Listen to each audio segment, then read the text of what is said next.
canción que para mí es, no sé si es la más hermosa de todo el musical de Jesucristo Superestrella, pero no sabemos quién canta, quién es la cantante, pero es del musical de Jesucristo Superestrella. Es el momento donde María Magdalena está cantándole a Cristo que está dormido y está hablando del amor y de la transformación que ha sentido con él. Elena Carrillo, especialista en espiritualidad, humanismo, teología, que ha estudiado durante 15 años. Estamos hablando de los evangelios apócrifos, nos quedamos con el tema de María Magdalena. Tú estudiaste con monjes dominicos. Yo estudié con frailes dominicos, sí, monjes dominicos. Monjes, que son católicos, pero son mente muy abierta. Sí, claro, me tocaron 4 excelentes maestros, bueno, 6 tendría que decir, Ajá. pero fue para mí todo un descubrimiento todo esto. Y de verdad que, o sea, leer los apócrifos, más allá de estarnos peleando, como bien lo dices tú, no. nos llena de tanta información y luego nos damos cuenta de esto, que decíamos, hay muchas cosas que yo creo que son como de canon. Ajá. Y en realidad vienen de ahí, como esto, la tradición de los Reyes Magos, claro. lo que sabemos sobre la Virgen María. Claro. Por ejemplo, el protoevangelio de Santiago, que así se llama. Proto quiere decir que está escrito entre lo que son los textos que están escritos para poder decir cómo iba a venir el Mesías, ¿no? Y el protoevangelio de Santiago, apócrifo, nos cuenta, por ejemplo, cómo nació la Virgen María, que nadie lo sabe, pero nos cuenta la historia.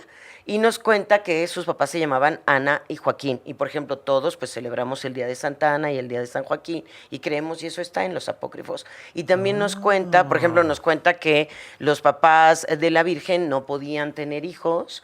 Era un matrimonio. Para los judíos tener hijos es una bendición de Dios. Claro. Tener hijos, estar sano y tener dinero son las bendiciones. Obvio. Y no tenerlas era un castigo. Y este matrimonio pues ya tenía un tiempo, Santa Ana y San Joaquín, y no podían tener hijos. Y los dos sufrían muchísimo. San Joaquín muy adinerado, San Joaquín con cabezas de ganado, un hombre muy adinerado, pero además un hombre muy generoso. El apócrifo nos dice que de toda su fortuna siempre repartía una tercera parte para sus empleados, una parte para el templo, y con la otra parte vivían él y Ana como matrimonio, siempre muy generoso, pero lloraban mucho por no tener hijos. Entonces, una vez se presentan en el templo, en una Pascua, y el sacerdote del templo los regaña a Joaquín diciendo que por qué viene a celebrar si es un hombre que está en pecado, porque no puede tener descendencia. ¿En pecado? En pecado, porque no puede tener descendencia. Porque para los judíos de aquel tiempo, si a ti te pasaba algo, era porque tú habías hecho algo mal o tu familia había hecho algo mal. Okay. Entonces, pues estabas en pecado. Y él se siente mucho, se retira, se va con sus trabajadores del campo y deja a Ana en la casa, los dos lloran mucho, se los estoy contando así muy rápido, sí. Y a ambos se les va a aparecer un ángel de Dios, y a ambos les dice que van a tener descendencia, y que esa descendencia va a ser una niña que se va a llamar Miriam, o Mariam, ¿no? Nosotros ya decimos María, y que después, cuando tenga 3 añitos, la van a entregar al templo. Y nos cuentan, y que vaya y yace con su mujer, como dicen los textos, le dice a Joaquín, ve y yace con tu mujer, y van a tener un hijo. Y, por ejemplo, esa es la historia. Ajá. Y después nos cuentan que la Virgen María vivió en el templo desde que tenía 3 añitos, que no caminaba, que flotaba, que no comía nada del templo. Eso dice el Evangelio. Por eso les digo que los textos, el protoevangelio de Santiago. Y luego también vamos a tener esto, se llaman los Evangelios de la Natividad de María. Ya. Ajá, y son Santiago, vas a encontrar también algunos fragmentos en el de Tomás, en el de Felipe. Ya. Oye, pero pues esas cosas son extraordinarias. Sí, te abren la mente las posibilidades. Oye, regresando a María Magdalena, quien no es reconocida en los evangelios canónicos como un apóstol, y pues ahí al mezclarla con la prostituta y la adúltera, pues la están ahí descalificando, ¿no? Obviamente. María Magdalena es a quien, según la tradición, Cristo se le aparece en la resurrección, y porque los apóstoles durante la crucifixión, excepto Juan, todos lo abandonan. Todos huyen, les da miedo y salen corriendo. ¿Quiénes son los que no se van? Los que no se van son la Virgen María, María Magdalena y San Juan. Esos son los 3 que se quedan, los 3 valientes que se quedan. Que se quedan a ver la crucifixión. Los demás tenían miedo que también los agarraran y los crucificaran. Sí, claro, por supuesto. Salen corriendo. Digo, no justificando, pero me imagino pues que era como también... Les dio miedo. Les dio miedo. Y a los otros también les dio miedo y se quedaron. Que precisamente el Evangelio apócrifo dice, María Magdala es la mujer que tuvo la valentía de presenciar la crucifixión. Y la crucifixión no la pudo haber presenciado así como nos lo muestran las películas, un poco al pie de la cruz, porque los soldados romanos, Roma no permitía eso.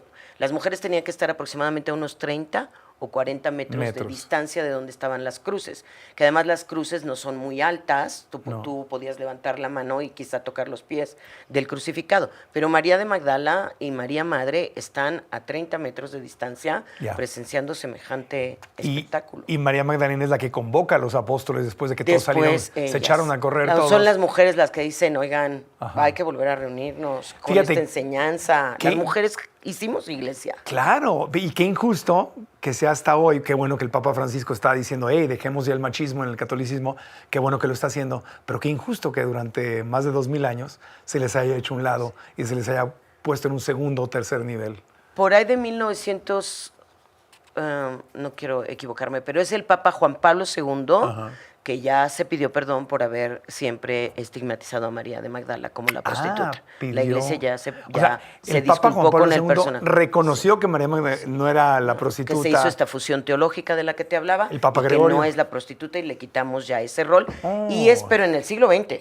Claro. Es siglo XX, se instituye su fiesta el 22 de julio, pero que quede claro también que ya la iglesia hizo un poco como... Perdón. Sí, casi 2000 años después, pero está bien. O sea, Juan Pablo podía hacer lo que él podía hacer, no podía regresarse. Exacto, no podía regresarse. Y Francisco puede hacer lo que él puede hacer. Sí, aquí nada más el tema es este dogma de la infalibilidad del Papa, que el Papa nunca se equivoca. Pues los papas se han contradicho una y otra vez, entonces pues no puedes creer que el Papa es infalible. Es una institución humana, claro. Exacto, y eso es normal. Claro. Lo raro es estar pensando que no, el Papa es infalible y todo lo que dice es verdad. No digo este Papa, me refiero a todos los papas. Toda la historia del papado. Sí, pues, los Medici y los Borgia, Dios bendito, ¿no? Bueno, ok, regresando entonces al Evangelio de Santiago, el de María Magdalena narra la historia cercana, Santiago narra la historia de María, la madre de Cristo, luego está el Evangelio de Judas, y hasta hay un libro de Taylor Caldwell, si mal no recuerdo, lo leí hace muchos años, donde te ponen a Judas no como el traidor, sino como una persona que pertenecía a la esfera alta del judaísmo y que lo mandan como espía y que él acaba creyendo en que Cristo es el Mesías, pero él cree que si lo confronta con los romanos va a llamarle a los ángeles y va a liberar al pueblo judío. O sea, es como que esta anda muy pacifista. Lo voy a entregar, pero no porque lo odie, sino porque lo voy a confrontar y lo voy a obligar. Lo quiere mover. Y esa es toda la historia, no sé de dónde la sacó esta autora Taylor Caldwell. Un poco de los apócrifos, no solamente el de Judas Iscariote es de los encontrados en los rollos de Nag Hammadi, pero otra vez, la gente no sabía leer, pero los copistas escribían y la gente contaba. Los copistas. Los copistas, ¿no? ¿Quiénes eran los copistas? Las personas que sabían escribir de los grupos, de las comunidades que se tenía, porque pues no sabíamos ni leer ni escribir. No, y por muchos años estuvo prohibido leer. Pero Judas, el Evangelio lo que nos va a contar el apócrifo es que Judas es un elemento del plan de Dios. Exacto. ¿No? Y entonces le quitamos como toda esa historia y realmente también un hombre que se siente muy perdido porque está muy ilusionado con que por fin está el Mesías, se van a liberar, van a ser, y luego se encuentra con este Mesías amoroso, que no intenta una revolución militar, que no intenta una revolución de nada, y Judas dice, ¿cómo lo muevo? Y ese es el conflicto de Judas. Ese es el conflicto. Lo voy a confrontar para que salga, y cuando se da cuenta que se equivocó, por eso va y se ahorca. Claro. No lo hizo por las 30 monedas de oro, sino porque dijo, me equivoqué. Y él sí creía en él. Y además eran amigos. Jesús realmente a Judas Iscariote lo llama siempre amigo. Y creo que nos pasaría, ¿no? Es como si yo tuviera una esperanza en ti de Marco va a hacer no sé qué y luego no lo haces y digo... Sí, no es un mal hombre traidor, sino alguien que...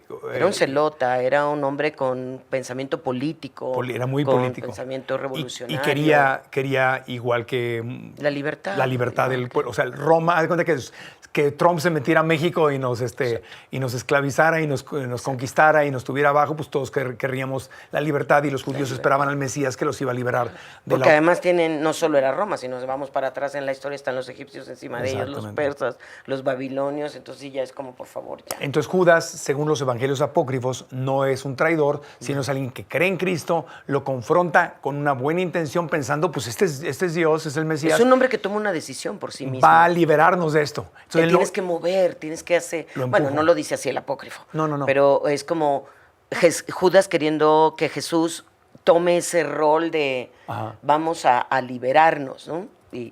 pues no. Y por eso se acaba colgando Sí, claro, del árbol. La traición. Porque se da cuenta lo que hizo. Que se equivoca. Él no lo quería matar, ni lo quería entregar, ni le importaba el dinero, porque él tenía dinero, sino es qué error tan grave cometí, por eso va y se suicida. Y los apócrifos también nos dan todo ese contexto respecto a que, oigan, si era un plan de Dios, tenía que pasar así. Claro. Wow, entonces, a ver, el Evangelio de María Magdalena, ya tocamos el de Judas, ya tocamos el de Santiago. ¿El de Santiago tiene algo más? Porque me dijiste que es el más detallado. Sí, es que ahí están. Los evangelios apócrifos se dividen como en 4 bloques. A ver. Evangelios que hablan sobre la natividad tanto de Jesús como de María, su madre. Los evangelios que hablan sobre la pasión de Jesús. Los evangelios que hablan sobre la resurrección de Jesús. Y los evangelios que hablan sobre lo que pasa como después del evento histórico de la vida de Jesús. Entonces, el protoevangelio de Santiago nos cuenta de la Virgen, nos cuenta cómo se casaron José y María, nos cuentan esa historia, cómo es, ¿no? Oye, algunos de los evangelios apócrifos, la parte para mí más fascinante es estos años perdidos de la vida de Jesús, porque solo pues, vemos que apareció en el templo cuando estaba niño, discutiendo con los sacerdotes, que la gente de religión judía dice, pues eso es normal, es el bar mitzvah, no, es cuando los niños pues, están siendo adolescentes y tienen su fiesta, y eso es normal, no tiene nada extraordinario de ir a discutir con los sacerdotes temas teológicos. A nosotros nos lo contaron como, wow, era muy especial y él ya sabía y está discutiendo. Pero bueno, más allá de ese tema, que no se menciona en los 4 evangelios, de repente desaparece y nos quedamos con la historia de que fue carpintero hasta los 30 años y salió. Y no era carpintero. Y no era carpintero. ¿Qué era? ¿Qué? Era mampostero, lo que se llama un mampostero. O como José era como un maestro albañil, como un maestro de obra. Y se dedicaba un poco a la construcción. Sí. Ser carpintero también es como una manera, como colocarle a un personaje algo tierno. Algo romántico. Algo romántico. Pero ahorita que estabas diciendo, bueno, los evangelios apócrifos no narran nada sobre las historias de que Jesús se fue a Cachemira o que Jesús estuvo en el Tíbet. También hay algunas corrientes históricas que dicen que se llevaron. La India. Pero sí nos narran cómo era Jesús de chiquito. Y por ejemplo, por eso no están en los... Pero por ejemplo, en el evangelio de Tomás hay narraciones de que Jesús cuando era chiquito... si le caían mal los niños, les hacía como y los mataba. Hacía maldades. Te pone a un niño mal, exacto. A un Jesús y que María lo regañaba y le decía, no, ¿cómo? Mataste al amiguito, resucítalo.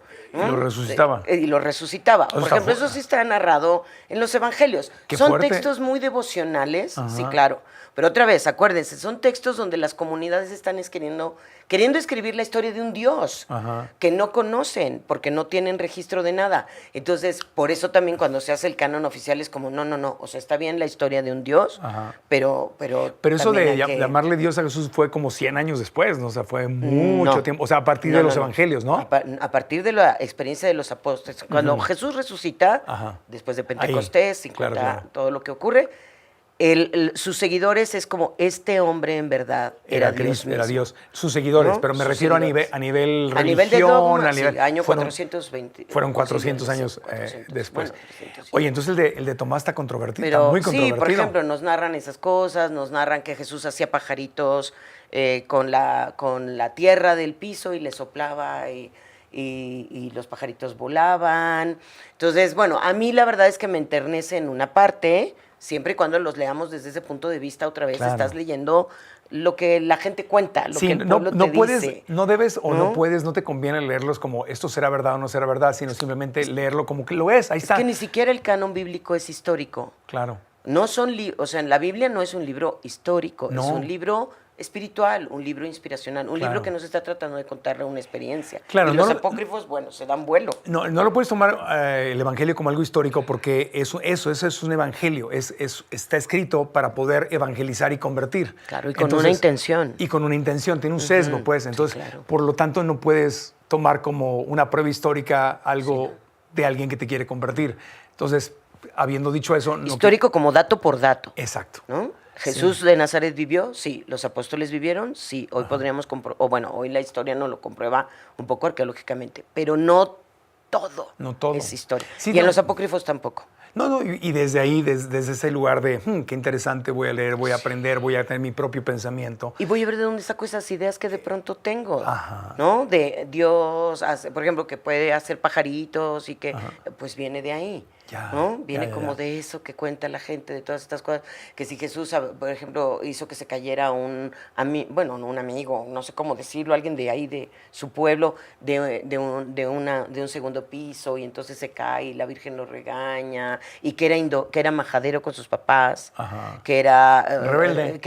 y que era como, ¿cómo se dice? Sí, soberbio. Soberbio. Como ustedes, ¿por qué me regañan a mí? Que no saben quién soy yo, dice parte de los apócrifos. Que no saben quién soy yo, ¿por qué me regañan? Pues siguiendo el dogma, si era verdadero hombre también, además de Dios, pues los seres humanos tenemos momentos. Yo era terrible cuando yo era niño. O sea, casi toda la gente que acabamos siendo líderes de niños somos bastante difíciles. Sí, Entonces, claro. no sería nada extraño que no se había trabajado, no se conocía, estaba en su niñez o adolescencia descubriéndose. Pero claro, eso es una historia muy distinta al niño Jesús. Claro, cuando hablas de un personaje así, todo lindo, perfecto, que era buen niño, buen hijo, y luego fue así nos lo abnegado imaginamos. carpintero, sí. Pues sí, te lo estás imaginando así como. Y las con color de comunidades se lo rosa. imaginaban también, porque Sí, no sí. sabían nada de él. Entonces, apócrifo no quiere decir ni tampoco texto maldito y que cuenta historias Ni verdad, ni mentira. tenebrosas. No, lo que cuenta es la experiencia de comunidades que están Ajá. buscando. Y luego sí, hay cosas que dices, creo que exageran. O sea, yo no me puedo Obvio. imaginar un poco a ningún niño asesinando a los amiguitos que le caen gordos y luego resucitándolos. O sea, creo que eso es hasta Sí, pues hay que leerlo con criterio. ¿no? Hay que leerlo con Nada criterio. más como información, no para creer o no creer, porque entonces no estamos saliendo de un sistema de creencias. Lo que nos conviene es desarrollar un pensamiento crítico, ser capaces de leer, entender y decir, mira, qué interesante. Hacemos una pausita y continuamos con Elena Carrillo, especialista en espiritualidad y en los controvertidos evangelios apócrifos, la historia no oficial. O sea, yo tengo otros datos. Volvemos.